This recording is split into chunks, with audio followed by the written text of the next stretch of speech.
right, welcome back to the PRESSBOX. Fourth week of this. Wes Blomquist with Mike Foreman here at Sand Crab Stadium.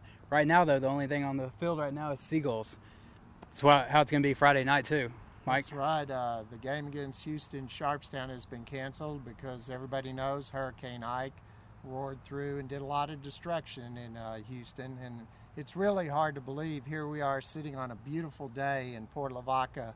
And just a week ago, everybody was kind of eyeing Hurricane Ike, wondering where it was going to strike. And we're fortunate that we missed most of the damage and practically all of the damage. Yeah. Well, Calhoun didn't play last week, but they did move up in the polls. Why do you think that is?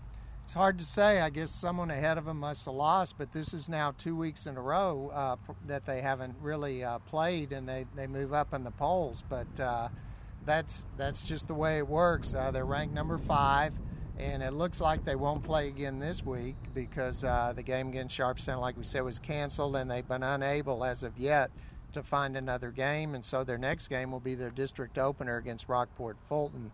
And they're liable to go into that game as number 5 in the state. Okay. You've been out here most of the day. You talked to Coach Whitaker a little bit, some of his players. What's the atmosphere like? Are they ready to get back on the field, or what are they talking about today? Well, what Coach Whitaker said is that he has a very senior-dominated team, and that their leadership has helped them overcome this period where they're not playing games. Because, let's face it, you don't like to get out of your routine. It can be very boring, and you really want to do what you do, is practice all week and play a game on Friday. But as we saw, as I talked to Corey McDonough, who from the Sand Crabs, the defensive end, he'll tell us how they've handled the situation.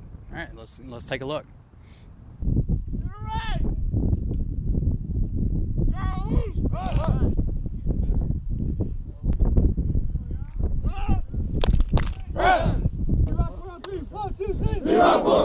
We're talking with Corey McDonough from Calhoun. And first of all, Corey, did you have to evacuate for the hurricane? Yes, sir. Where'd you go? I went to San Antonio. And when did you get back? I got back, I think, Saturday evening. What was that whole experience like? Well, I was kind of worried I was going to come back home without a house. Yeah, so it's kind of stressful for you. Yes, sir, it was. I guess you were relieved to get back and get back into the routine. Yes, sir, I was. Kind of tell me how it's been for the team. I mean, to go so long without playing a game, how have you kind of maintained your focus? Well, we've always been a focused team against anything, any situation. But probably Coach Whitaker's coaching that kept us like this. So we're used to being under stress. We don't have to worry about staying focused because we're always focused. Well, what's your biggest concern about not playing a game for so long? That we might not be ready for the next game. But most likely it'll be Rockport Fulton and your district opener, so I'm sure you'll be. Yeah, we'll be ready for that game. Yeah. And what are some of the things you've done maybe to take away the tedium, knowing that you're not going to play a game? Think about other things. Like what? Like, I don't go visit family on the weekend, or have some fun with some friends, or go to movies or something like that. And I don't know if you noticed, but during the time off, y'all have moved up in the polls. That's been kind of nice, I guess. Yes, sir, it has. Yeah. So you think you'll be ready to play when it comes time to start district? Oh, yes, sir. We'll be ready to play. I'll be ready to play. Well, Wes, I tell you, I haven't seen this many seagulls since I was at Port Aransas, and there I was doing a little beach time. Any idea what they're doing out here on the field? They doing a little maintenance or what?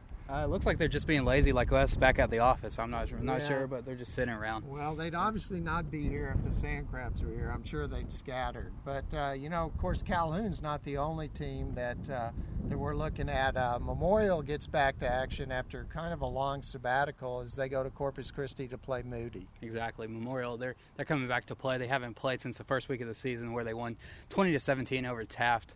Should be exciting. Get the guys healthy, the guys that got a little nicked up in the first game. Hopefully they can get out there and put it to Moody. Well, how important do you think it is for them to go into district play 2-0? I think it's always important to get a win. I mean, a loss isn't going to kill them. It won't be the end of the world, but it's always important for morale, get them back to going. And we got St. Joseph playing Houston Second Baptist in El Campo. That's kind of an interesting situation because Second Baptist wasn't supposed to go back to school until Thursday. Yeah, they won't be back till Thursday, so those kids are having to go through a lot of stuff right now. St. Joseph, they missed some practice, they missed a game, but the kids from Houston, they're going through a lot more, so it'd be pretty interesting how they do that. see how they respond. One other game we want to talk about is we have Bay City coming to Cuero. Bay City, of course, in Matagorda County, escaped in Bay City. Coach Blackman, Robert Blackman, the Black Cats head coach, said that they pretty much escaped the wrath of Ike except for some tree limbs and things like that. I know there were some parts of Matagorda County like Sargent down by the beach where it did flood. But they came out okay, and so they're going to be ready to visit Cuero on Friday night. And last year, the Black Cats defeated Cuero, gave them one of their 2 regular season losses. And Cuero's done quite well on its home field, and this should be an interesting matchup because Coach Blackman's trying to get the program back on its solid footing, and he has a pretty good defense. They've struggled a little bit on offense, and, of course, Cuero's been outstanding so far, although Cuero's coming off, their game against Devine was wiped out, so that could be interesting. Okay. Another team that hasn't played very much, we talked about Memorial a little earlier ago, but Bloomington also, they've only played 1 game. They're going over to Tidehaven this week. What do you expect out of that? That's hard to say. I know Coach Goat has probably maybe welcomed the time off because, it's still new for them. He's still trying to teach them what he wants, the way he wants things done. And hopefully, and I know Tidehaven's kind of in the same boat. They've had 2 very tough losses. So that's 2 teams that are probably very anxious to play. Yeah, I bet.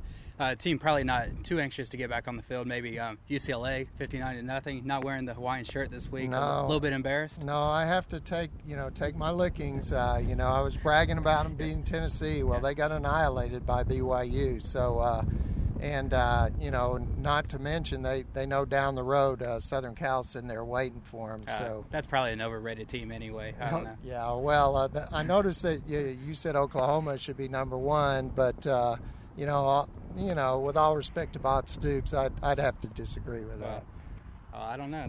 I guess we'll see down the road, maybe. Yeah, and hopefully we can get back to normal on Friday night and play football, which is what we like to see is high school football on Friday night. Yeah, and I'll be out and taking the trip down to Corpus and see Moody taking on Memorial. Where are you going to go? I'm going to Cuero to see Bay City and Cuero, see the rematch of that game. So we should have some good games this week, and we're looking forward to getting back to football. All right. From Port Lavaca, that's the PRESSBOX. And the Seagulls.